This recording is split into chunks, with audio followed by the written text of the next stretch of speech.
Hello, vous êtes bien sur MyAct relayé en direct par notre partenaire The Good Influencia. C'est notre live du mois d'avril avec Isa à mes côtés. Bonjour Isa, comment vas-tu? Bonjour Pascal, très bien. Très bien également. Il fait très beau, mais pas très chaud et on est toujours confinés, mais pas trop. Alors avec toujours Romain à la réalisation, avec notre Dream Team Captain Prod à la production.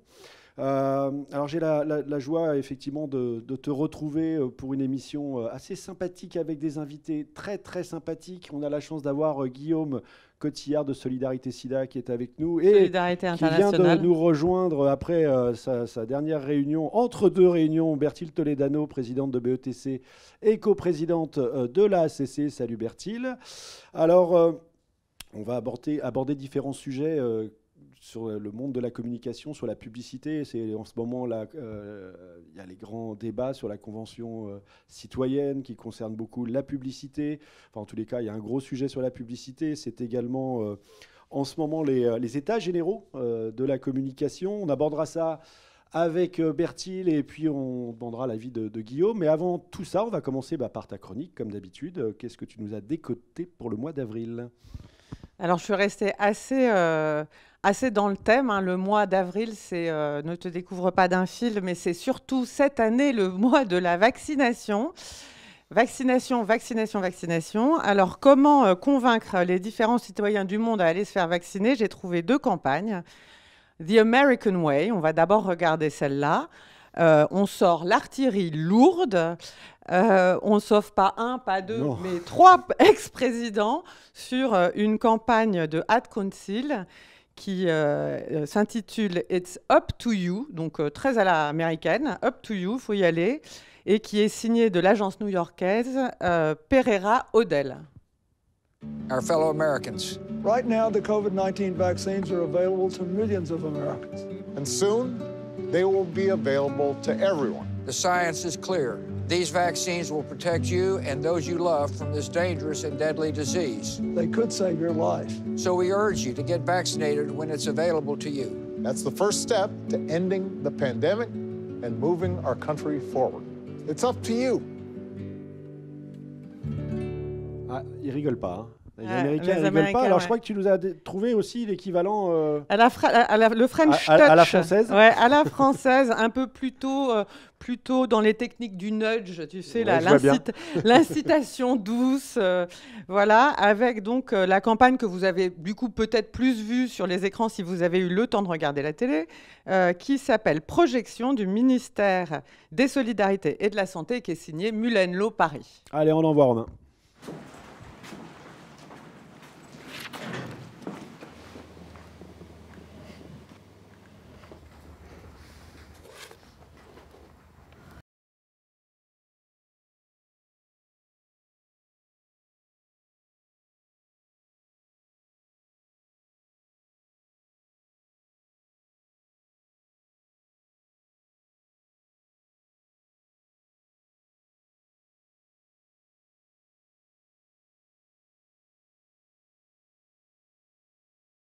Ça vous a pas fait trop mal? Oh, pas du tout. Au contraire. Parce qu'on rêve tous de se retrouver, vaccinons-nous. Voilà, c'est un autre style. C'est pas tout à fait le même registre. Voilà, mais effectivement, vaccinons-nous si on arrive à choper les vaccins. C'est ça. Voilà, donc tu as un invité.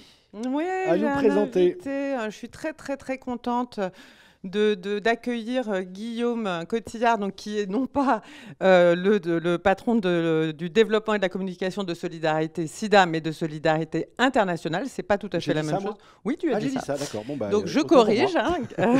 Guillaume donc nous rejoint et nous fait la gentillesse de se connecter de Londres, où il a pu, pas encore, mais bientôt, il va pouvoir sortir au soleil parce qu'il fait beau là-bas. Et c'est ouvert là-bas. Oui, et c'est ouvert. Juste en quelques mots, je vais essayer de te présenter.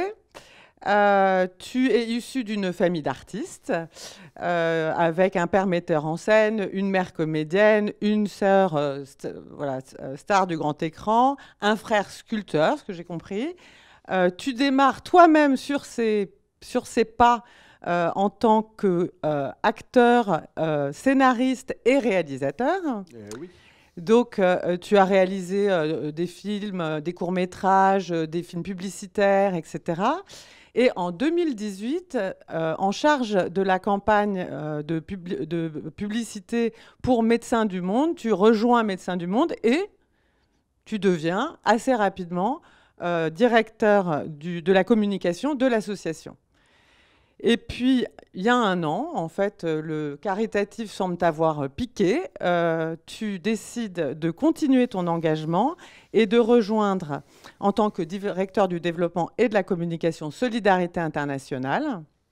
Donc, merci Guillaume d'être avec nous et d'avoir accepté notre invitation et de venir nous parler de ton parcours et de cette belle association qui fête ses 40 ans cette année. Juste un petit mot sur Solidarité Internationale, parce que tout le monde ne connaît pas Solidarité Internationale. Guillaume va évidemment nous en parler. Mais j'ai trouvé cette petite présentation. T'as un petit film pour ça, oui. Une petite présentation qui dit qu'en fait, Solidarité Internationale assiste les victimes de guerre et de catastrophes naturelles. Donc j'imagine qu'il y a du boulot. Dont la mission principale est basée sur trois besoins fondamentaux à remplir: la nourriture, le logement et l'eau. Et il y a quelques semaines, pour la journée internationale, la journée mondiale de l'eau, vous avez sorti un petit film qui nous rappelle qu'aujourd'hui, près d'un tiers de la population mondiale n'a pas accès à l'eau potable. C'est assez scandalisant. C'est assez dingue. Ouais, donc voilà, je pense qu'on peut regarder le petit film. Ça. Romain, tu nous envoies le film? Merci. Près d'un tiers du monde n'a pas un accès sûr à l'eau potable. Un tiers du monde, ça fait plus de 2 milliards de personnes. Ça fait 35 fois la population française, ou 310 fois les habitants de New York. Ça fait trop. Trop de femmes, trop d'hommes et trop d'enfants qui souffrent. Parce qu'une eau rare et insalubre, c'est le risque de voir les maladies, les épidémies, la faim et les conflits s'étendre. Parce qu'avoir accès à l'eau, c'est vivre et non plus survivre. En agissant à nos côtés, vous nous permettez de faire jaillir de l'eau partout où elle manque, dans l'urgence comme sur le long terme. L'ONG Solidarité Internationale intervient dans une vingtaine de pays, et partout où il le faudra. Parce que l'eau est vitale, parce que chaque être humain compte. Ensemble, exigeons un accès à l'eau potable pour tous. L'eau ne se mérite pas. C'est un droit. Un combat à l'eau, ça va être le prochain grand sujet. C'est déjà le grand sujet. Est-ce que tu peux alors déjà nous parler de l'association et nous parler justement de vos combats, Guillaume? Oui, bonjour, merci beaucoup pour cette invitation. Effectivement, j'ai rejoint Solidarité Internationale il y a un an. C'est une association qui a une quarantaine d'années. Aujourd'hui, même 41 maintenant, on les a dépassés l'année dernière. Depuis 1980, donc, on a ce combat pour l'accès à l'eau dans les endroits les plus reculés, les plus compliqués d'accès dans le monde. Et il y a la lutte contre les maladies hydriques, réussir à faire de cet accès à l'eau dans tous ces endroits qui peuvent être très compliqués, dans les camps, avec ces populations déplacées, etc. On va chercher, alors, nos trois combats, ça va être l'accès à l'eau, à la sécurité alimentaire et aux abris. On dit assez souvent chez nous que notre action, elle est de sauver des vies et ensuite de changer des vies. Donc on a vraiment cette action de le faire sur l'urgence, dès qu'il y a des déplacements de population à cause de conflits ou à cause d'événements climatiques désastreux. On va apporter une réponse d'urgence sur ces besoins premiers, sur ces besoins vitaux. Et après, on va chercher à faire une forme de développement, de pérenniser justement cet accès à l'eau. Alors, ça peut donner à certains endroits où on va au départ amener des camions water trucking, des camions d'eau sur place, et ensuite on va chercher à assainir l'eau directement sur place pour essayer de pérenniser notre action, quoi. Voilà, donc ça fait 40 ans que Solidarité Internationale fait ça. Notre devise, c'est que la première réponse à la souffrance humanitaire, ça doit être la solidarité, et d'où vient notre nom d'ailleurs, Solidarité Internationale. Alors on a toujours cette petite difficulté parce que le nom de Solidarité Internationale est un peu un nom générique, et on essaye de bien marquer justement cet aspect, de réussir à faire entrer ce nom clairement comme notre identité, notre marque. Voilà. Merci Guillaume. D'ailleurs, j'en profite, je crois qu'il y a sur le site, il y a toujours un appel aux dons qui est en cours. Tu nous rappelles l'adresse pour éventuellement y participer? Alors, l'adresse du site, elle est toute simple, hein, c'est solidarité avec un s.org. Voilà, tout simplement. Pour la petite histoire, très, très rapidement, Solidarité, en fait, c'est parce qu'on a commencé avec l'intervention en Afghanistan, puis ensuite, il y a eu d'autres solidarités qui se sont créées, puis on a fini par les agréger ensemble, et c'est pour ça qu'on est devenu Solidarité au pluriel, ces différentes solidarités qui existent dans chacun de nos pays d'intervention. Merci Guillaume. On te retrouve après. Je vais enchaîner avec Bertil et puis on va se retrouver avec toi ensuite. Alors Bertil, que je ne présente plus, ma chère Bertil, qui est une grande publicitaire française et même internationale, hein, puisque BETC, c'est la grande agence, tu présides BETC, et c'est la grande agence qui est reconnue dans le monde entier. Tu es passé par Saatchi, CLM, BBDO, des grands noms de ce métier. Et puis aujourd'hui, tu es également coprésidente avec David Leclabar de l'AACC, donc l'association des agences conseils en communication. Des grands sujets en ce moment, hein, c'est chahuté, on va dire, la publicité en ce moment, entre la Convention citoyenne, j'en parlais tout à l'heure, et les états généraux de la communication. Tu es en première ligne, je te vois intervenir un peu partout. Je suis ravi que tu sois avec nous aujourd'hui, d'avoir pris le temps entre deux réunions, deux calls, deux visio, pour être avec nous. Comment vas-tu? Comment ça se passe? Comment ça avance tout ça? Écoute, ça avance chahuté, ça avance compliqué, mais ça avance quand même. La loi climat, en fait, la Convention citoyenne, tu sais, c'est devenu ce qu'on appelle la loi climat résilience. La loi climat résilience est en cours en ce moment. Les députés travaillent, donc normalement ça devrait s'arrêter samedi. Il y avait beaucoup de sujets pour la publicité dans la loi climat. Donc nous, on en a profité pour faire les états généraux de la communication et commencer à travailler sur notre feuille de route sur la transition écologique. Je pense que c'était un sujet important. Le mérite de cette convention citoyenne, il y a beaucoup de choses qui sont sorties. Au départ, c'était un peu brouillon, il y en avait un peu partout. Mais finalement, on a pu dialoguer avec eux. Moi, c'était assez agréable. Moi, j'ai des souvenirs de discussions assez agréables avec les citoyens. Donc, finalement, pas horrible, quoi. En fait, un dialogue, un début de dialogue. Et en ce moment, c'est compliqué le dialogue. C'est l'art de la nuance, quoi. Il faut arriver à trouver une place pour la nuance dans ce pays. Les médias sociaux n'aident pas toujours. Donc, finalement, le contact direct, ça a des vertus sur le sujet de la nuance pour essayer de trouver un chemin entre une transition écologique qu'on souhaite tous et qu'on veut faire assez concrètement, et puis les emplois, le temps de la mutation, parce que derrière nous, en fait, derrière les sujets de communication, il y a les sujets de l'industrie. Quand on parle de l'industrie automobile, en fait, tu ne changes pas une industrie à la vitesse où tu peux changer une campagne de com, si tu veux, c'est quand même un peu plus long. Et ça a des impacts extrêmement importants sur l'emploi, pareil sur les voyages, pareil sur... on pourrait parler aussi du transport aérien, on pourrait aussi parler de l'alimentation. Bref, donc c'est des sujets hyper intéressants, hyper passionnants, parce que derrière, il y a des sujets d'accessibilité et tout. C'est des sujets vraiment passionnants. Moi, je suis contente de participer à tout ça. Il va y avoir après le sujet de la diversité dans nos métiers, le sujet de l'inclusion. On est aussi en ce moment en train de travailler sur le sujet de la valeur, parce qu'il y a eu beaucoup de presse sur le harcèlement sexuel et le harcèlement d'ambiance, vous le savez, il n'y a pas si longtemps que ça. Et le prochain sujet, ça va être quand même le harcèlement moral. Et derrière le harcèlement moral se cache la question de la rémunération des salariés, la question de la valeur des métiers de la communication. Et comme disent si bien nos amis anglais, if you pay peanuts, you get monkeys. Donc, à un moment, il va falloir se réveiller et se dire que la rémunération du travail dans ce pays, c'est une question sur la législation du travail, sur la façon dont on rémunère les gens. Et il y a beaucoup plus. Nous, on a fait une grande étude avec l'État des Lyonnes là sur les questions de harcèlement.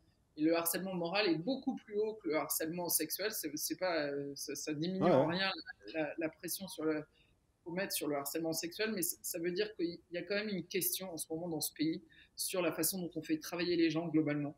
Et c'est la façon dont on rémunère le travail en France. Donc c'est des sujets, des vrais sujets. Ah, carrément. Et en parlant de ces états généraux donc, que vous avez lancés il y a 6 mois, Hein, c'était il y a 6 mois le premier lancement. Est-ce que tu penses que c'est le moment qu'on vit, l'instant de la crise là, qu'on vit, donc qu'on avait mis pause 6 mois avant les États généraux et donc ça continue. Est-ce que tu crois que c'est un accélérateur de ces prises de conscience? Est-ce que tu crois que on le fait maintenant parce que on a dû s'arrêter, donc voilà, ou est-ce que tu penses que de toute façon ça aurait eu lieu? Alors, je pense, que de toute façon, on était en retard. On va le dire différemment. Ça, les c'est accords sûr. de Paris, on est en retard. 2, je pense que finalement, l'arrêt de l'économie, d'abord, il a été. Faut faire attention dans ce qu'on dit parce que l'arrêt de l'économie, il a été très partiel. En fait, il est très injuste. C'est-à-dire qu'il y a des secteurs qui ont été plongés dans l'arrêt total, et en tout cas tous les secteurs de la mobilité, du tourisme, de la restauration. Puis il y a des secteurs qui, au contraire, ont connu des accélérations incroyables, comme le divertissement, le secteur des jeux vidéo, etc. Donc il y a quand même une très très grande disparité. Et de même sur la population, il y a des grandes disparités de niveau de vie et disparités d'impact sur la crise. Mais en fait, sur la question des États généraux, sur la première question qui est la question de l'environnement, parce que je pense que vous posez cette question sur l'environnement, parce qu'il y avait 3 questions aux États généraux. Sur la première question, celle de l'environnement, ce qui est bien sûr, c'est que quand vous arrêtez toute la mobilité, on a vu tout d'un coup l'impact sur le CO2. Et l'arrêt complet ne nous permet même pas de rattraper les accords de Paris. Donc ça a dit quelque chose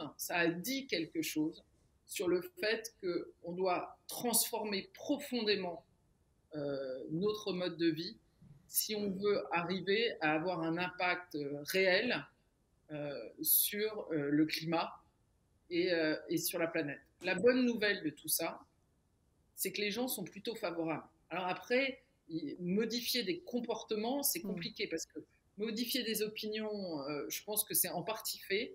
Modifier des comportements, c'est beaucoup plus long parce que les gens, on reproduit tous, on est des petits animaux, on reproduit des comportements. Donc, arriver à transformer des comportements, ça prend du temps, ça demande de l'accompagnement.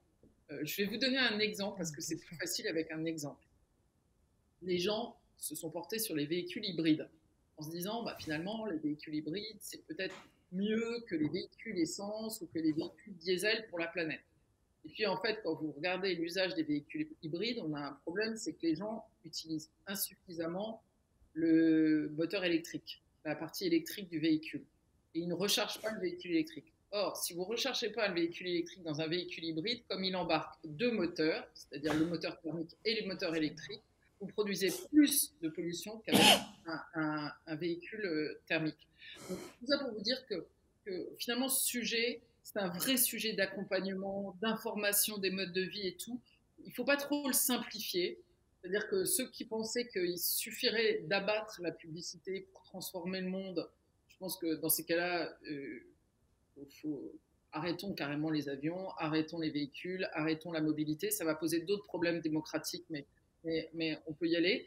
Mais je pense que ça demande d'être un peu plus, je dirais, nuancé que ça, et surtout d'utiliser un truc auquel je crois très fort, qui est d'utiliser la communication, non pas comme un bouc émissaire ou un faire-valoir de certaines choses, mais comme une force de progrès. Et se dire que finalement, la communication, elle est là pour informer les gens, pour les accompagner dans une transformation positive de la société. Donc c'est ça qu'on a essayé de faire et qu'on a commencé à faire avec les États généraux. C'est un gros boulot, mais c'est ce qui fait que ça vaut la peine de faire ce boulot. Sinon, on va faire un autre boulot. Ah, carrément. Oui, je pense que vous avez une vraie valeur à apporter à la transformation de la société. On l'a vu et on va le voir encore sur différentes campagnes. Vous avez un vrai savoir-faire, une vraie compétence, de véritables expertises que vous pouvez mettre d'ailleurs au service de cette évolution de la société. Mais ça ne peut pas se faire en un claquement de doigts. Oui, tu voulais dire. J'ai une autre question, Bertie, qui est liée plutôt à MyAct et à nous, le lien qu'on essaye de faire avec ACT entre les associations. Guillaume peut en parler sur le terrain, on en a parlé aussi en préparant l'émission, etc. Le lien Ces associations, comme tu le dis, elles sont vecteurs de changement parce que concrètement, elles changent et elles apportent. Quand tu dis aussi, au moment de la crise, les secteurs, il y a beaucoup de secteurs qui ne se sont pas arrêtés. Le secteur associatif a boomé en termes de mission et en termes d'apport de solutions. Et ils étaient là, ils étaient au rendez-vous. Est-ce que vous comptez travailler avec ces associations encore plus que vous ne le faites déjà? Est-ce que leur expertise, et j'aimerais juste entendre aussi Guillaume là-dessus, toi qui as aussi cette expérience publicitaire finalement, comment travailler mieux avec les associations qui sont sur le terrain et qui apportent aussi des solutions?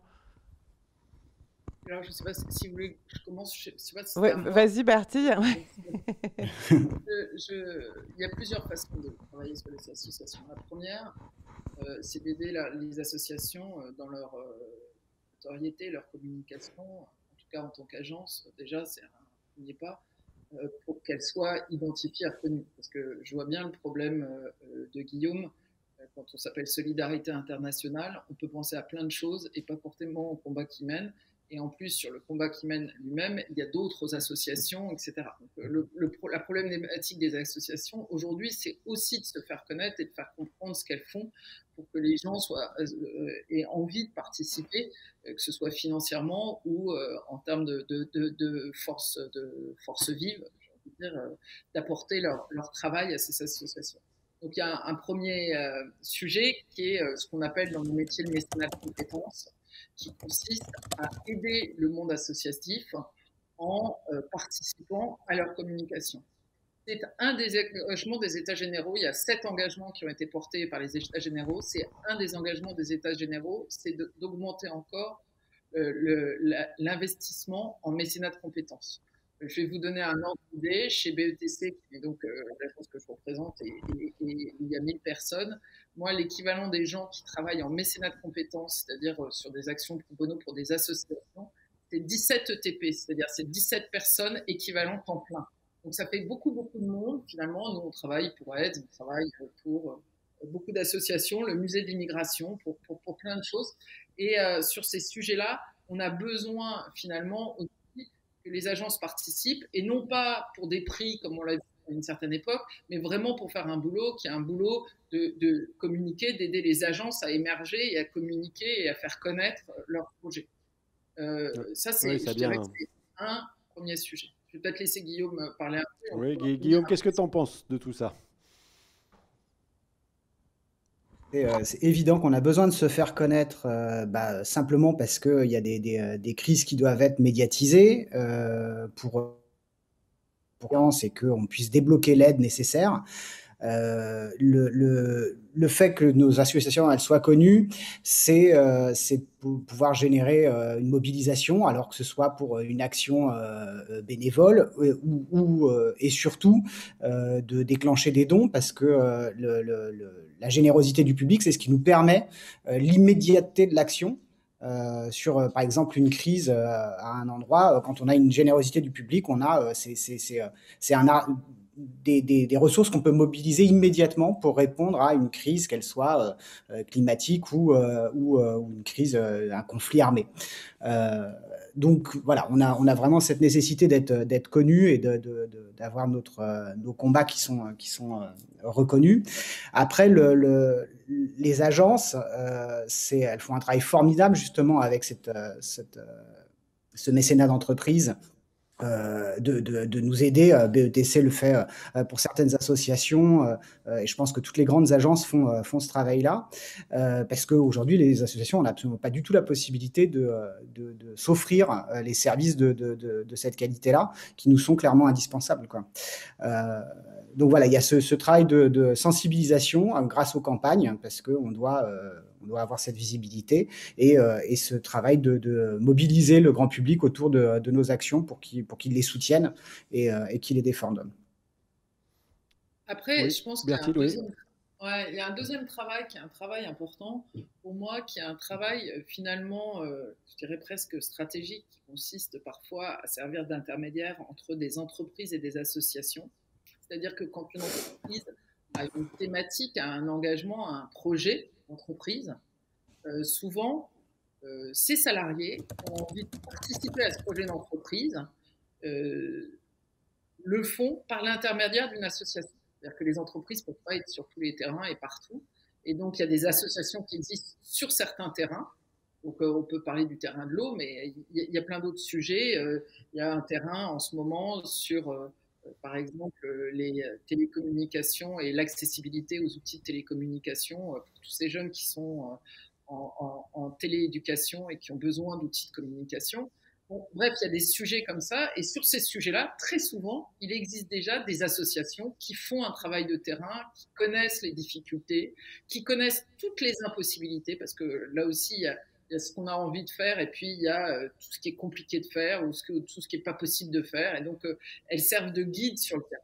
Et là, je crois que nous, on a un rôle à jouer parce qu'on est souvent conseil des actions et des communications de nos clients sur ces sujets-là pour qu'on se concentre et qu'on puisse travailler avec quelques associations, que les entreprises puissent travailler avec quelques associations, les faire connaître, se servir d'elles finalement comme porte-voix et le faire dans la durée. Je dis ça dans la durée parce que je pense que moi, je travaille beaucoup du côté des consommateurs parce que nous, on est d'abord une centrale d'écoute des gens et que les gens, ils ont besoin de comprendre un projet sur le long terme, ils ont besoin de voir une stratégie de progrès, ils ont besoin qu'on s'inscrive dans la durée. Et c'est très important de faire ça parce que sinon, les associations, on travaille par à-coup et elles ne peuvent pas piloter les projets comme ça. Et pour les entreprises, c'est pareil. Il faut que les gens acceptent que sur tous ces sujets-là, il faut qu'on se remette dans le temps long, quoi. Il faut qu'on arrête de donner les coups de braquet parce que sinon,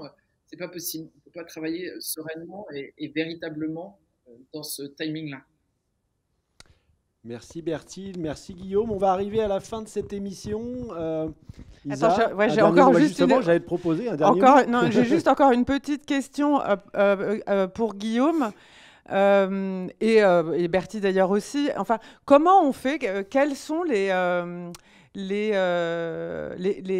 atouts qu'on a en tant qu'association pour justement convaincre soit un partenaire comme BETC ou une autre grande agence à venir nous aider, et comment ne pas se laisser tenter justement par des coups courts, comme dit Bertil, des simples coups, par des agences qui qui vont se mettre disponibles mais pour un coup et arrêter ensuite. Comment les convaincre, Guillaume, de créer ce partenariat de long terme ?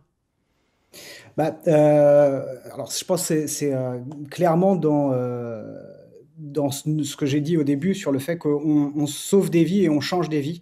Notre action, elle est très clairement dans la durée. Hein. Ça fait 40 ans que Solidarité Internationale existe et on a besoin de construire une image très claire de qui on est, que les gens comprennent. Hein. Encore une fois, notre nom ne permet pas immédiatement. C'est pour ça qu'on a mis en avant le combat de l'accès à l'eau. Et en définissant une image très claire de notre positionnement et de nos actions, on devient intéressant dans les échanges avec les entreprises et avec les agences sur se dire comment est-ce qu'on va... ça devient séduisant de se dire je vais pouvoir construire une image sur le long terme et avoir cette participation à l'action de cette ONG. Donc je pense que le simple combat de ce qu'on fait et la capacité à le présenter et à le démontrer rend l'association Solidarité Internationale séduisante et toutes les associations toujours. Donc une image très forte est vraiment un objectif pour pouvoir séduire les agences à clarifier même dans certains cas notre image. La raison pour laquelle je vais là-dedans, c'est que je pense que nous, on a un intérêt aujourd'hui à clarifier fortement notre image sur notre action et à augmenter notre notoriété très clairement. Ouais. En fait, il faut vous professionnaliser, écrire des briefs vraiment très très clairs de stratégie de long terme et du coup, ça les fait venir et ça accroche finalement. Oui, et puis de ne pas avoir des campagnes one-shot. Hein. On a vraiment une nécessité d'avoir déjà en plus des campagnes qui sont des campagnes spécifiques à l'association, que ce ne soit pas des campagnes où j'enlève le nom et je mets le nom d'une autre association et ça marche. Donc, il faut vraiment comprendre quelle est l'identité de l'association et ensuite construire dans le temps le déroulé de notre histoire. Nous, on a clairement l'accès à l'eau qui est grosse majorité de notre travail, mais l'accès à la sécurité alimentaire aux abris est une autre partie qu'on va développer justement dans cette narration de l'action qu'on fait déjà tous les jours, quoi. Merci Guillaume. Je vais donner le dernier mot, le mot de la fin à Bertil. Merci d'avoir accepté notre invitation d'être avec nous aujourd'hui. Alors pour conclure, avant que je tourne le bouton en off, un dernier mot. Et d'abord, merci. C'est toujours un plaisir de te voir, de vous voir et de discuter avec vous. Et je crois qu'on va avoir besoin de beaucoup de collaboration, je dirais, à plusieurs parties. C'est-à-dire que ce qui est intéressant dans le système association, agence, entreprise, c'est d'avoir ce que j'appelle moi de la communication performative, c'est-à-dire de la communication qui fait quelque chose, et qui fait quelque chose sur le terrain. Et moi, je pense que c'est le sens de tout l'engagement et de tout ce qui est en train d'être fait actuellement, c'est passer d'une communication déclarative à une communication performative. C'est ce que les gens attendent de nous, en tout cas très clairement. C'est ce que la population attend de nous, c'est que nos communications soient des actes. Merci Bertil, merci Guillaume, merci vraiment à vous deux d'avoir participé à cette émission. Merci Isa de m'avoir accompagné, de t'être déplacé jusqu'au studio. Merci bien sûr à l'équipe Act Responsible et NGAD aussi qui travaillent à la préparation de cette émission. La team Captain Prod aux manettes, à la production, à The Good, Influencia qui ont diffusé en même temps cette émission et qui nous accompagnent, et toujours Avas et ARPP en soutien. Et puis merci à tous de nous avoir regardés. On va se retrouver le mois prochain. Alors là, ce sera spécial parce qu'on va se retrouver sur le plateau des Chatons d'Or qui démarre à la fin du mois. C'est un grand festival qui va durer plus de 10 semaines. La ACC d'ailleurs sera dans nos partenaires et peut-être Solidarité Internationale à nos côtés aussi. Donc je t'en reparlerai Bertil, puisqu'on a aussi Mercedes qui sera au jury cette année, Mercedes Serra. Et puis on sera bien sûr Isa aussi sur le coup. Donc on se retrouve le mois prochain. Bonne fin de journée à tous. Merci d'avoir été avec nous. À très vite. Ciao!